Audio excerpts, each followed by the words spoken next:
my channel. I'm Maria Meliora.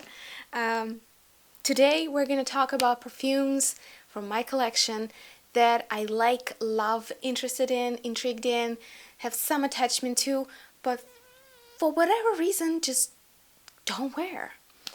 And we're going to start with a especially painful point. This is what actually inspired the whole video. This is a house that I have a lot of kind of warm feelings towards because of the history, because of the turbulent past that they had with selling their recipes to Donna, and a lot of things happened. But we're talking about Ubigan. It's at this point ancient, really old perfume designer house that is known for its quality, for its original formulas. For God's sake, they made their original Fougère.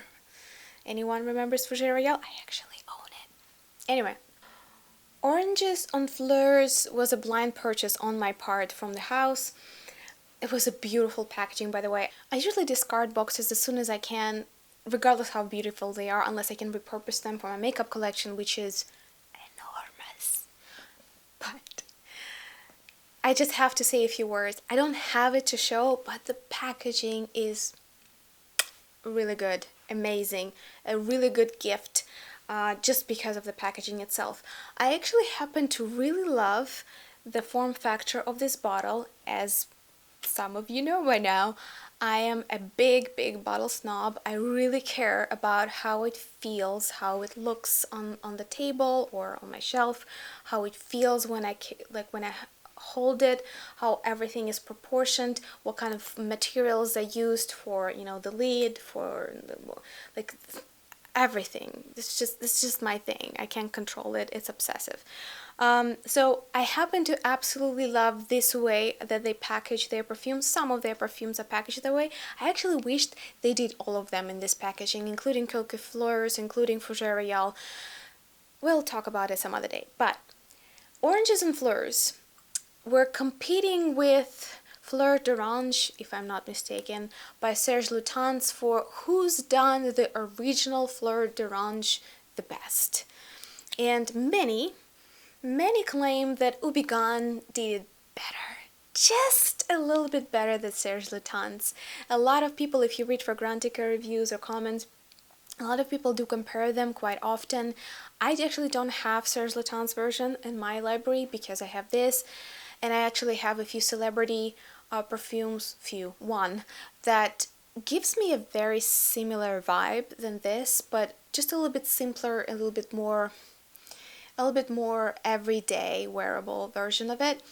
And it's rich, it's seductive, it's honeysuckle heavy, sugary, honey deliciousness. No reason not to wear it.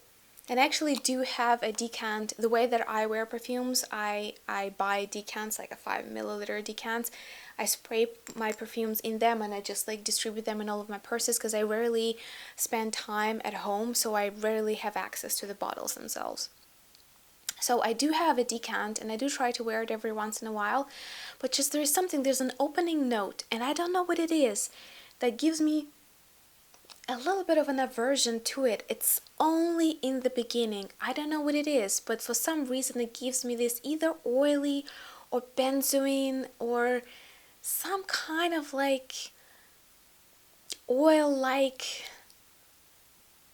or even I don't know, plastic presence that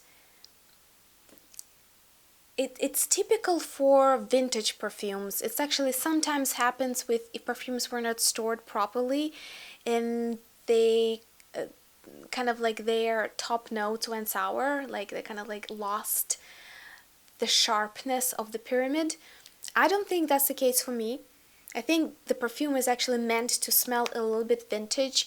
It is a true to the classical recipes of Ubigan composition, and for that I can't blame it for that. I think it's actually very much intended to be that way. It's intended to give you a little bit of this opulent nostalgia for the retro sweetness, with some of that kind of, some of those oily notes that are characteristic for the Red Moscow, for Chanel number 5, for many, many iconic old school perfumes. But that characteristic, that very characteristics makes me not wear it as often. I almost wish they had a eau de toilette, because I think this is eau de parfum. Yes, this is eau de parfum. I wish they made an eau de toilette version that was a little bit less heavy and retro, that was a little bit elevated, a little bit everyday, a little bit more wearable, so I could enjoy it every day, and only in the evenings when I really feel ready, I could spray some of the eau de parfum and really go to the beautiful nostalgia trip in my mind. So Oranges and Flowers from Ubican, love the idea, really love the house, but I wish I had sort of a more lighter version of it that I could actually wear every day. Next one, this is kind of like I'm on the fence about. This is Champs-Élysées from Guerlain. This is, I think, eau de toilette, is it? Let's see. Yeah, eau de toilette. I chose the lighter version specifically because I wanted to get a fresher, springer version of this perfume, and I actually do remember it as being super gourmand with a lot of, it's kind of like edible tonka bean sweetness. And what I got, and I actually specifically hunted down the original packaging, because some people say after they standardized the bottles that all of the perfumes have been reformulated as well. So I was like, alright, I'll get as close as I can to the original without really getting into this whole vintage business. But what I get is kind of watered down version of what I remember. Champs-Élysées is less gourmand, like the newer version. It's more floral and it's kind of very generic, I must say. I'm not in love with it. I do appreciate it for the memories that it gives me, because I think over 20 years ago I had a miniature essence of a perfume, and that was magnificent. That was just, it was very alluring. But this eau de toilette is just really bland. It's not light and floral enough like Idyll, for example.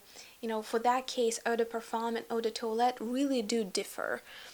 And eau de parfum is sweeter and almost more nuanced and quieter, and eau de toilette is very punchy, fresh, floral, kind of springy floral. I kind of expected the same distinction to be present in Champs-Élysées for eau de toilette versus eau de parfum. I don't own eau de parfum, but like if this is that sweet, middle of the road and boring, I can't imagine what eau de parfum is. So I'm kind of disappointed in this perfume, but it has such rich history and such good memories that I associate with it, that I'll probably, as you can see, I didn't really use as much of it as I could have, so I'll give it a go. I'll keep trying, but to be honest, I just don't gravitate toward it at all, so it will be actually a conscious effort. It will be work for me to try to make it work into my perfumey routine. Next one, also like it, don't love it. This is Serge Lutens. I got a 100ml bottle of La Vierge de Fur, and this is that infamous metallic lily. What is the third note here? It's some kind of fruit, I think. Let's see. La Vierge de Fur. I'm trying to remember. So, as you can see, mine is already in new packaging. It's based on very simple 3 notes: lily, pear, metal. All of those you can actually feel. Yet all of those complement each other very well, very smoothly. There is no any kind of stickiness, or like nothing sticks out of the perfume. It's well rounded, well blended together, and yet, to be honest, on my skin, it doesn't really open up that much. I know people who hear you know, a different, they go to a different universe when they pursue the opening and sort of the dry down of this perfume. For me, it just stays exactly this kind of like refreshing, fruity, simple lily. No depth, no transformations, no nothing. So I do wear it as any other kind of fruity floral, but to be honest, I'm on the hunt for a really sweet, seductive, smothering kind of animalistic lily. If you know of any examples that don't contain tuberose, please let me know. I've been searching high and low, can't find anything. I do have a perfect green lily in my collection. If you're interested, let me know. I'll make you a video about my florals. But in terms of rich, seductive, just deadly lily, I don't have it, and this is definitely not it. This is just like fruity floral. To be honest, for the given that it's wearing the name of Serge Lutens and it's supposed to be niche and it's not cheap, I don't really get it. Why it is on par with Xerjoff. It's just, there are so many Serge Lutens perfumes I could name that are truly masterpieces, that are paintings that you have to kind of study to really understand how they're composed. This just seems way off base, simple, wearable, in kind of like tutti frutti, Victoria's Secret, Bath and Body Works style of a perfume. Maybe that's just me. It's very likely that maybe my skin just doesn't quite absorb it, and doesn't blend with it in the way that would open up the richness and the depth of its notes.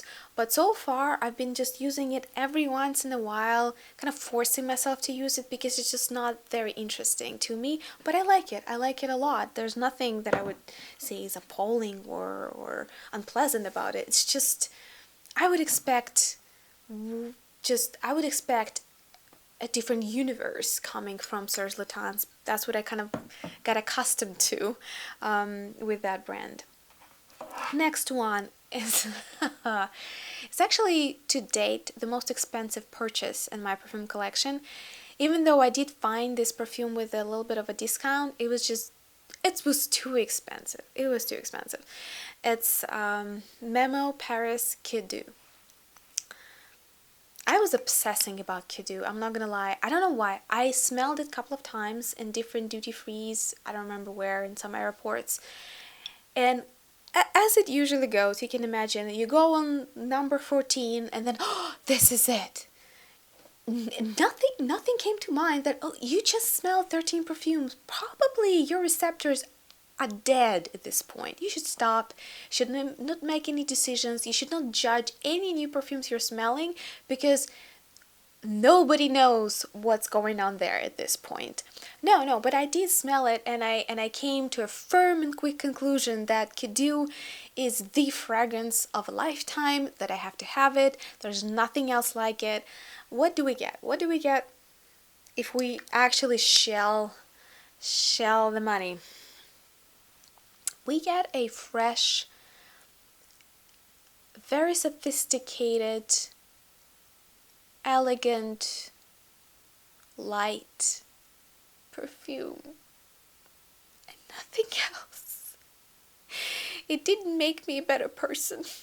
It didn't make me richer. It didn't make me smarter. Because obviously we all know it should have. I mean, for that price tag, it better. It was just like any other refreshing, summery, floral, citrusy bergamot that I've tried.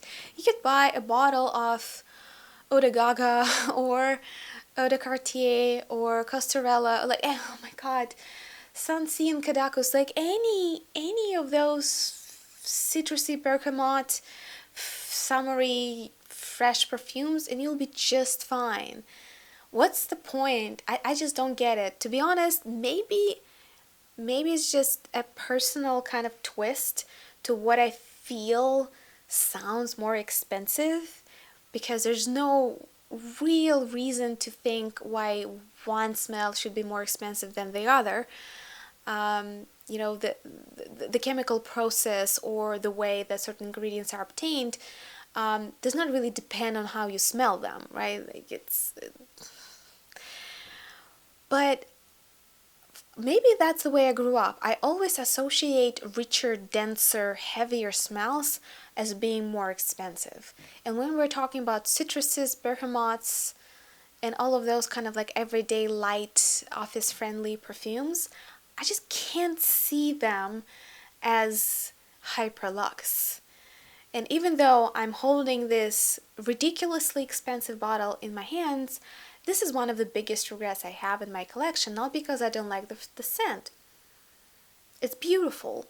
It's thinly weaved, crafted, it's elegant, it's uplifting, it's light. It actually lasts fairly long time for what it is.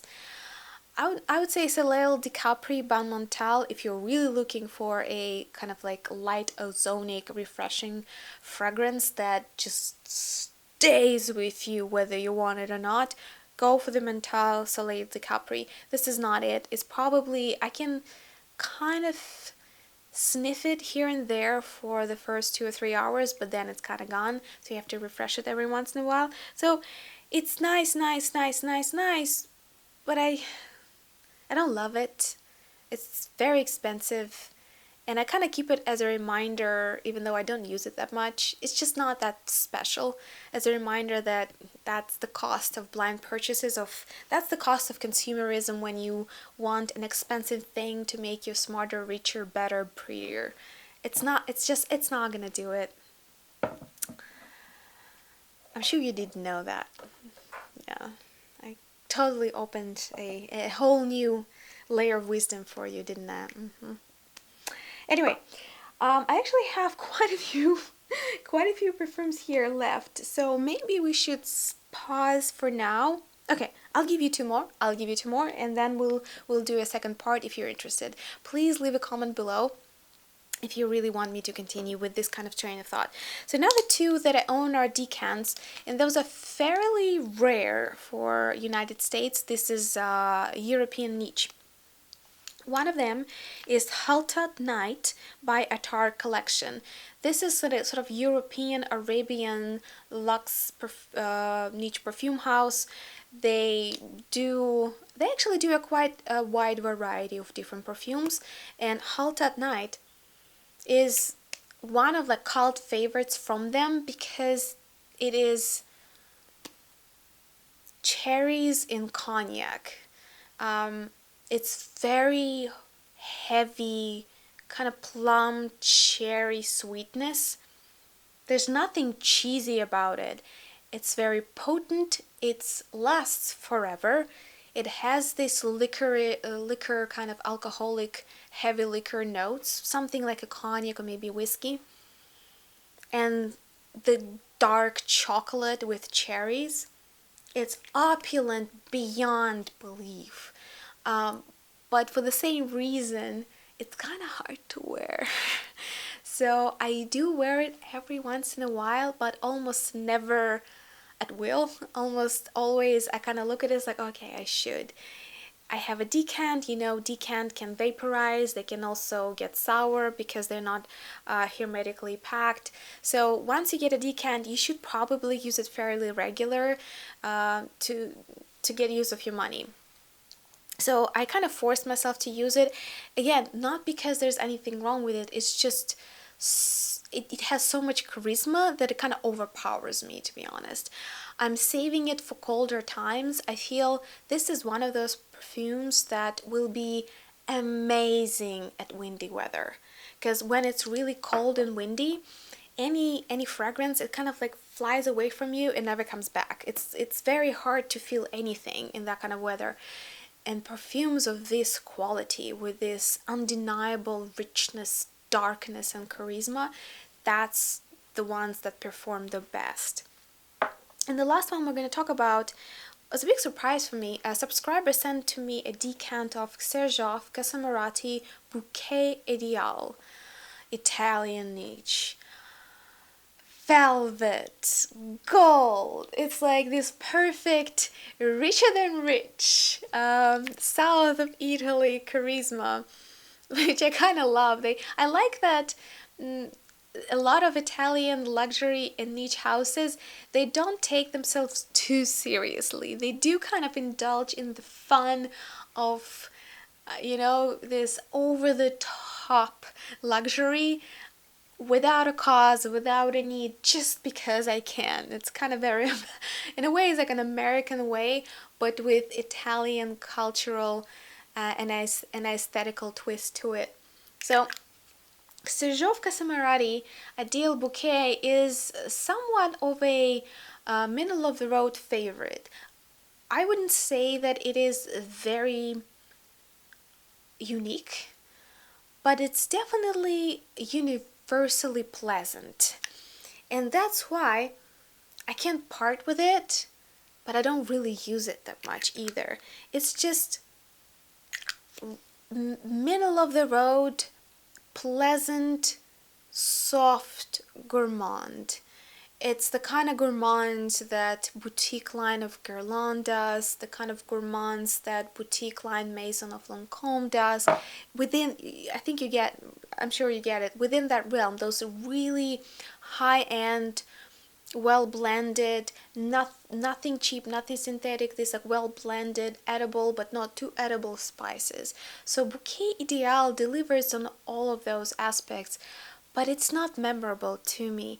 It's just, I could easily imagine, oh, is that this? Is that that? Or is that something else?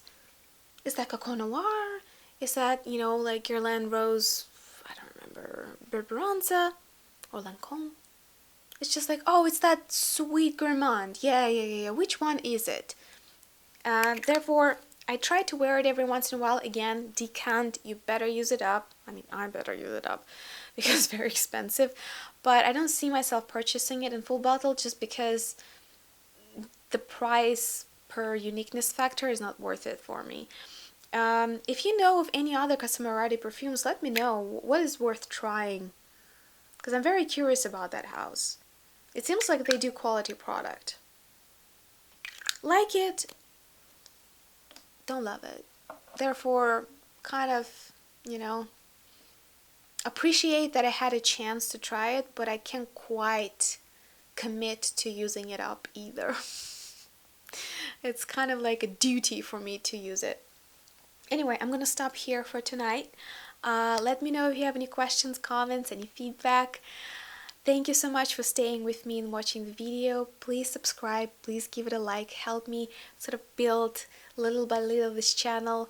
Let's build our community, let's talk, let's chat perfumes. I actually have been thinking maybe at some point we should do a live, because it's kind of hard to anticipate what kind of questions or what kind of notes you would be interested in, or what parts of my really vast perfume collection that we should touch upon. So let me know if you're interested in doing a stream together, kind of like Q&A, or maybe like me showing you a few sneak peeks into my perfume collection. Let me know. I'll wait for your comments and we'll see. Maybe we'll make it work. Anyway, thank you so much for your support. I'll see you in a new video. Bye.